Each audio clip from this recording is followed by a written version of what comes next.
Hello दोस्तों, कैसे हैं आप लोग। हम लोग देख रहे हैं question tag and short responses, simple, compound and complex sentences और कंडीशनल सेंटेंसेस।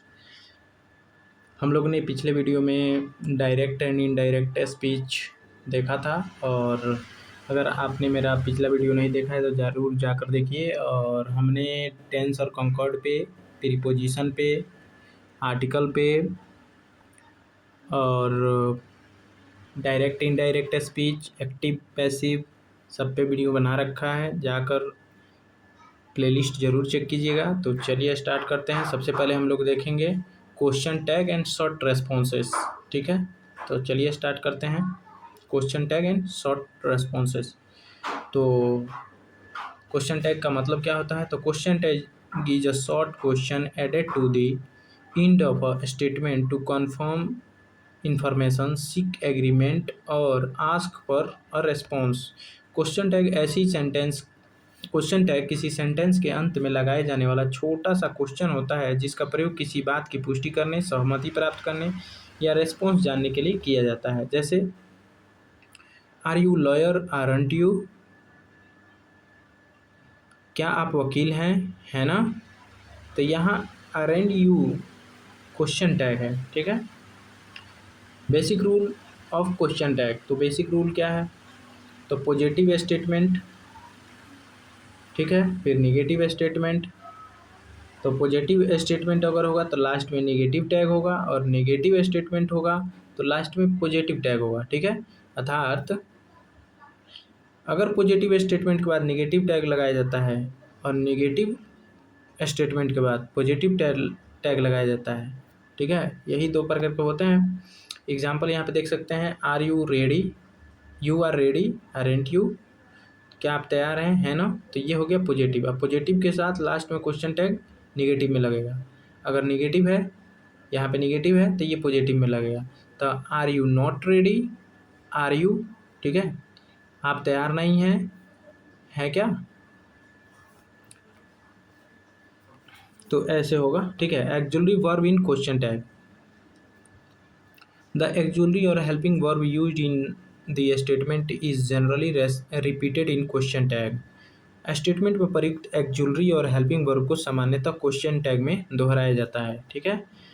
जैसे यहाँ पे देख सकते हैं कि इज है, तो यहाँ पे इज और नॉट का शॉर्ट फॉर्म हो गया, तो इजंट सी। ठीक है ना। तो she is a lawyer, isn't she, वह वकील है ना। ठीक है। They have completed the work, haven't they, ठीक है ना। तो उन्होंने काम पूरा कर लिया है ना। He will come, want he, will और नॉट को वांट कर दिया गया है, ठीक है, वह आएगा, है ना। तो ऐसे है। ठीक है। When there is no auxiliary verb, जब कहीं एक्जुलरी वर्ब हो ही नहीं, तो जब स्टेटमेंट में कोई एक्जुलरी वर्ब नहीं होता है तब टेंस और सब्जेक्ट के अनुसार डू, डज या डिड का प्रयोग किया जाता है। ठीक है। जैसे ही वर्क्स हार्ड, तो यहाँ पे एक्जुलरी वर्ब तो है ही नहीं, तो डज के साथ नॉट और संक्षिप्त कर दिया गया है, तो डजंट ही। ठीक है ना। तो he does he work hard, doesn't ही, वह कड़ी मेहनत करता है ना। तो ऐसे हो जाएगा। ठीक है ना। सिंपल प्रेजेंट में क्या होगा? दे वर्क हार्ड, तो यहाँ पे चूंकि प्लूरल है तो इसलिए डोंट का प्रयोग किया गया है। ठीक है। सिंपल पास्ट में डिड का प्रयोग हो जाएगा, तो डिडंट हो जाएगा। She filed the petition, didn't she, उसने याचिका दाखिल की, है ना। तो ऐसे हो जाएगा। ठीक है ना। प्रोनाउंस इन क्वेश्चन टैग। तो स्टेटमेंट के सब्जेक्ट को क्वेश्चन टैग में सामान्यतः उसके करस्पॉन्डिंग प्रोनाउन से व्यक्त किया जाता है। ठीक है। जैसे Mukesh is a lawyer, isn't he, Mukesh वकील हैं, है ना। तो और अगला है the student are ready, aren't they, छात्र तैयार हैं, है ना। ठीक है। The court has deliver the judgment, hasn't it, न्यायालय ने निर्णय सुना दिया, है ना। ऐसे हो जाएगा। निगेटिव और टेक पॉजिटिव टैग। ठीक है। तो अगर कोई निगेटिव वर्ड है तो हम लोग को पता है कि वो पॉजिटिव टैग लेगा। ठीक है। तो इसमें कुछ इंपॉर्टेंट चीज़ें भी हैं, जैसे never, nobody, no one, nothing, hardly, scarcely, rarely, seldom आदि का अर्थ नेगेटिव होता है, इसलिए इनके साथ सामान्य पॉजिटिव टैग लगाया जाता है। जैसे he never lies, does he, वह कभी झूठ नहीं बोलता, बोलता है क्या। ठीक है। तो यहाँ पे नेवर जो है नेगेटिव है, इसलिए यहाँ पे पॉजिटिव का प्रयोग हुआ है, does he. Nobody negative है, इसलिए यहाँ पे पॉजिटिव का प्रयोग हुआ है। Nobody came to the court, did they, कोई भी न्यायालय नहीं आया, आया क्या, ठीक है। नॉथिंग हैपेंड, तो यहाँ पे नॉथिंग निगेटिव है, इसीलिए पॉजिटिव का क्वेश्चन टैग का प्रयोग हुआ है। I am in question tag, तो with I am the standard question tag is aren't I, ठीक है ना। आई एम के साथ standard question tag aren't I होता है, ठीक है। जैसे I am right aren't I, मैं सही हूँ ना। I am your teacher aren't I, मैं आपका शिक्षक हूँ ना। तो इस प्रकार से होगा, ठीक है ना। Imperative sentence and question tag. Imperative sentence में मीनिंग और टोन के अनुसार will you, want you, would you, can you, can't you आदि टैग का प्रयोग किया जाता है। जैसे open the door, will you, दरवाज़ा खोल दो, ठीक है। Please help me, will you, कृपया मेरी सहायता करोगे। लेट्स इन क्वेश्चन टैग, तो क्या होगा, with let's the question tag is generally shall we, ठीक है ना। तो let's start the class, shall we, आइए क्लास शुरू करें, ठीक है। Let's go to the court, shall we, आइए न्यायालय चलते हैं, ठीक है। तो इस प्रकार लेट्स के साथ हमेशा किसका प्रयोग होगा, शैल वी का प्रयोग होगा, ठीक है। लेट अस, तो लेट अस परमिशन और रिक्वेस्ट के अर्थ में हो तो सामान्यतः विल यू का प्रयोग होता है। जैसे let us go now, will you, हमें अब जाने दो, ठीक है। तो यहाँ होगा लेट अस, अगर होगा तो विल यू का प्रयोग होगा, ठीक है। और अभी हमने देखा कि लेट्स होगा तो शैल वी का प्रयोग होगा, ठीक है। This and that, with this and that the corresponding pronouns is generally it, ठीक है ना। This is your book, isn't it, ठीक है। That is the court building, isn't it, ठीक है। तो दिस और दैट के साथ किसका प्रयोग होगा, इज इट का। दीज एंड दोज के साथ दे का प्रयोग होता है, ठीक है। यहाँ पे देख सकते हैं कि they are your files, aren't they, क्या ये आपकी फाइल है ना। Those are student, aren't they, ठीक है ना। तो यहाँ पे दीज और दोज के साथ दे का प्रयोग होगा। शॉर्ट रेस्पॉन्स देख लेते हैं, तो शॉर्ट रेस्पॉन्स किसी क्वेश्चन या स्टेटमेंट का छोटा उत्तर होता है, ठीक है, जिसमें पूरा सेंटेंस दोहराने के बजाय सामान्यतः एक्जुलरी वर्ब और प्रोनाउंस का प्रयोग किया जाता है। जैसे आर यू रेडी, क्या आप तैयार हैं, तो यस आई एम, हाँ मैं। तो ये पूरा बोलने के, नो आई एम नॉट, ठीक है। तो जैसे ये हो गया सेंटेंस, आर यू रेडी, क्या आप तैयार हैं, तो यस आई एम रेडी बोलने के बजाय बोल सकते हैं यस आई एम, ठीक है। अगर आप नहीं हैं तो नो आई एम नॉट, ठीक है। तो इसे कहते हैं शॉर्ट रेस्पॉन्स, ठीक है। शॉर्ट रेस्पॉन्स विद एस, जैसे do you understand the law, क्या आप कानून समझते हैं, तो यस आई डू, ठीक है, हाँ मैं समझता हूँ। Question, he had filled the petition, क्या उसने याचिका दाखिल कर दी है, तो यस ही हैज़, ऐसे होगा। विल दे कम, क्या वे आएंगे, तो यस दे विल, ठीक है। Short response with no, do you understand the question, क्या आप प्रश्न समझते हैं, तो नो आई एम नॉट, ठीक है। अगर यहाँ पे देख सकते हैं नो आई डोंट, मैं नहीं समझता। इज सी प्रजेंट, क्या वह उपस्थित है, तो चूंकि ये प्रेजेंट टेंस है ना तो डजंट हो जाएगा, ठीक है। नो सी इजंट, हाँ तो मतलब सी के साथ इज का प्रयोग, हाँ ठीक ठीक ठीक, वह उपस्थित नहीं है। Agreement with positive statement, to agree with the positive statement we can use so plus auxiliary plus subject, ठीक है। सकारात्मक स्टेटमेंट से सहमति व्यक्त करने के लिए सो, एक्जुलरी वर्ब और सब्जेक्ट का प्रयोग किया जा सकता है। जैसे आई एम टायर्ड, मैं थका हूँ, सो आई एम, तो आप भी कह सकते हैं कि हाँ मैं भी, तो so I am. He likes English, उसे इंग्लिश पसंद है, सो आई डू, तो मुझे भी, ठीक है, so I do. She has finished the work, उसने अपना काम पूरा कर दिया, सो आई हैव, मैंने भी, ठीक है।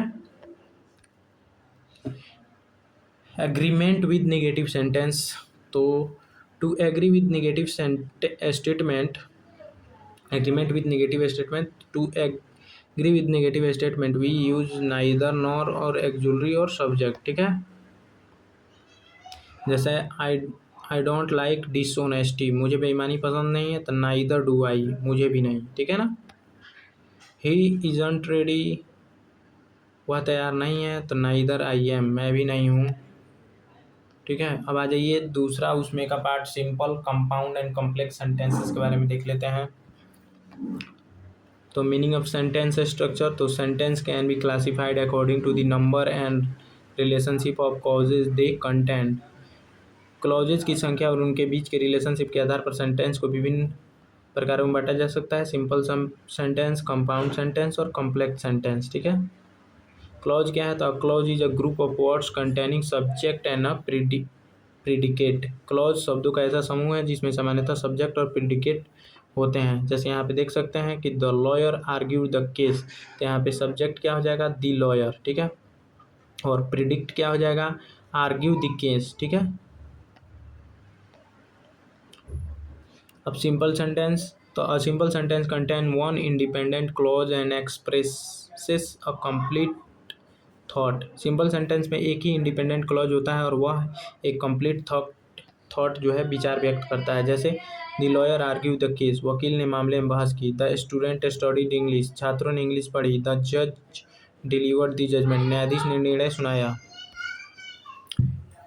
कुछ इंपॉर्टेंट पॉइंट हैं यहाँ पे देख सकते हैं। सिंपल सेंटेंस में एक से अधिक सब्जेक्ट या वर्ब हो सकते हैं, लेकिन इसमें केवल एक इंडिपेंडेंट क्लॉज होता है, ठीक है।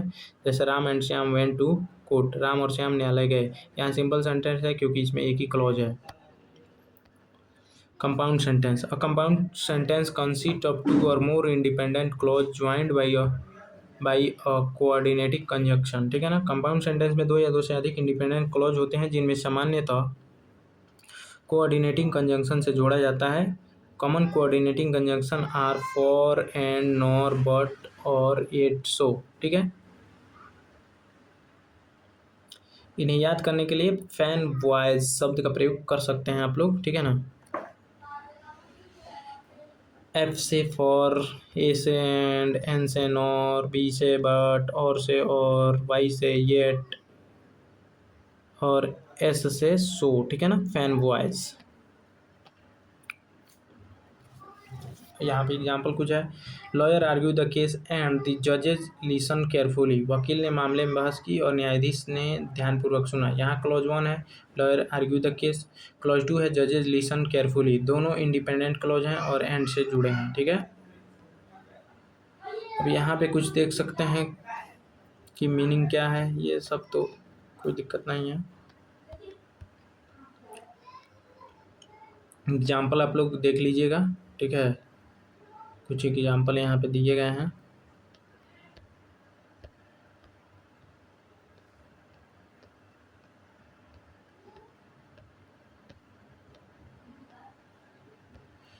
सिंपल है, ये कंपाउंड है। जैसे being ill he could not attend the court, बीमार होने के कारण वह न्यायालय में उपस्थित नहीं हो सका। कंपाउंड हो जाएगा he was ill so he could not attend the court, वह बीमार था इसलिए वह न्यायालय में उपस्थित नहीं हो सका, ठीक है।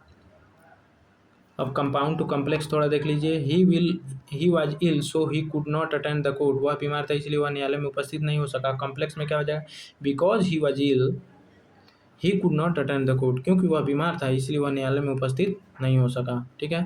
सिंपल टू कॉम्प्लेक्स ट्रांसफॉर्मेशन कैसे होगा, तो despite his property he was honest, गरीबी, डेस्पाइट हिज पॉवर्टी, है ना, ही वाज इल, गरीबी के बावजूद वह ईमानदार था। कॉम्प्लेक्स क्या हो जाएगा, although he was poor he was honest, यद्यपि वह गरीब था फिर भी वह ईमानदार था, ठीक है।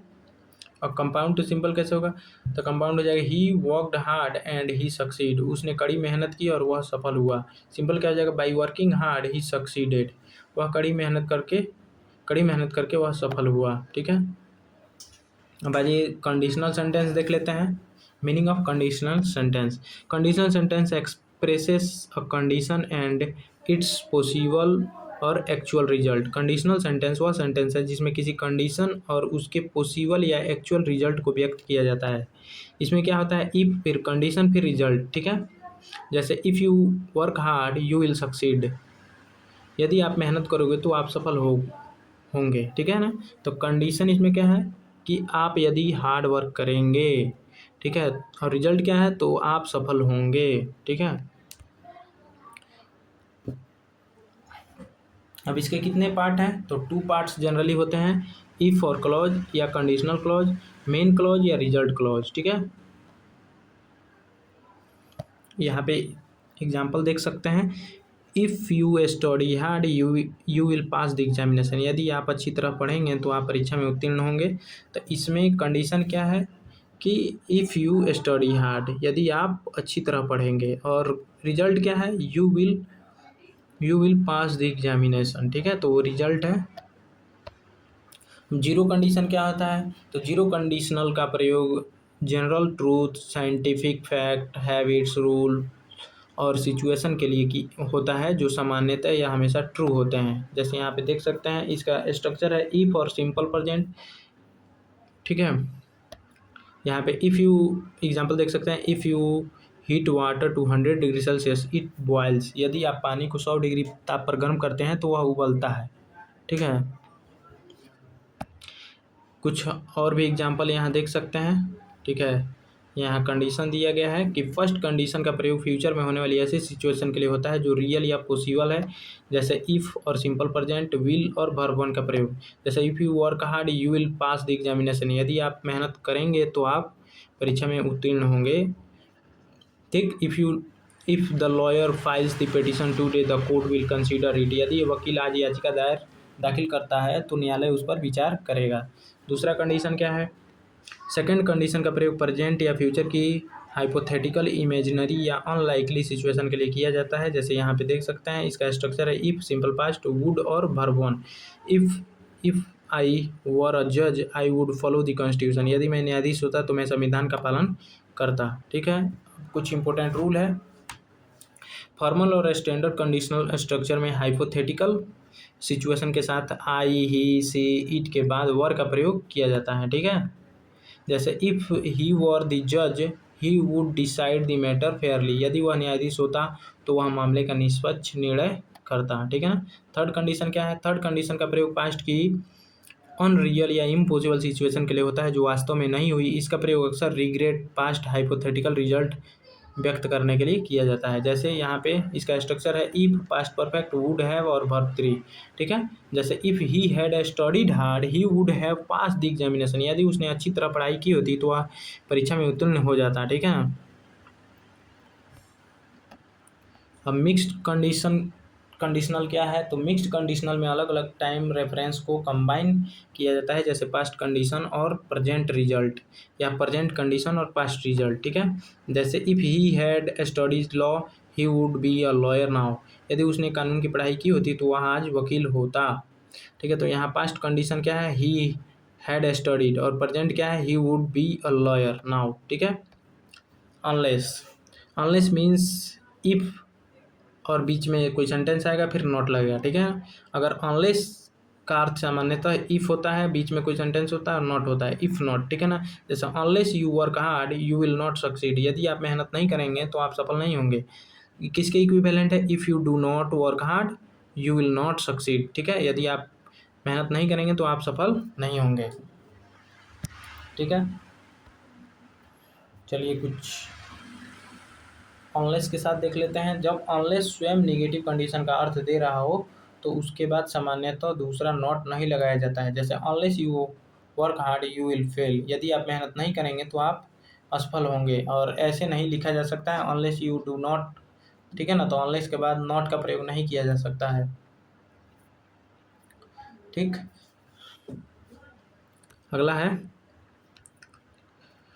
If can be omitted in formal condition, ठीक है। फॉर्मल इंग्लिश में विशेषकर हैड, वर या शुड के साथ इफ़ को कभी कभी हटाया जा सकता है और ऑक्सिलरी वर्ब को सब्जेक्ट से पहले रखा जा सकता है। जैसे if I were you I would accept the offer, यदि मैं आपकी जगह होता तो प्रस्ताव स्वीकार करता। Were I you I would accept the offer, यदि मैं आपकी जगह होता तो प्रस्ताव स्वीकार करता, ठीक है। तो इस प्रकार से भी लिखा जा सकता है, ठीक है। इफ़ क्लॉज एंड पंक्चुएशन, यदि इफ़ क्लॉज पहले आता है तो सामान्यतः उसके बाद कॉमा लगाया जाता है। जैसे इफ़ यू स्टडी हार्ड तो कॉमा हो जाएगा यू विल पास, यदि आप मेहनत करें से पढ़ेंगे तो आप पास होंगे। The main clause com first, अब कॉमा जनरली अननेसेसरी। जब मेन क्लॉज पहले आता है तो सामान्यतः कॉमा की आवश्यकता नहीं होती है। जैसे you will pass if you study hard, यदि आप मेहनत कर से पढ़ेंगे तो आप पास होंगे, तो इसमें कॉमा लगाने की ज़रूरत नहीं है क्योंकि मेन सेंटेंस पहले है। अब यहाँ पे कुछ कंपैरिजन करके दिया गया है, आप लोग देख सकते हैं। सो थैंक्स फॉर वाचिंग, मिलते हैं नेक्स्ट वीडियो में किसी नेक्स्ट टॉपिक के साथ। और इसमें कुछ जो भी आपको लग रहा है कि ये इम्पोर्टेंट है तो आप लोग देख लीजिएगा। सो थैंक्स फॉर वाचिंग, मिलते हैं नेक्स्ट वीडियो में किसी नेक्स्ट टॉपिक के साथ।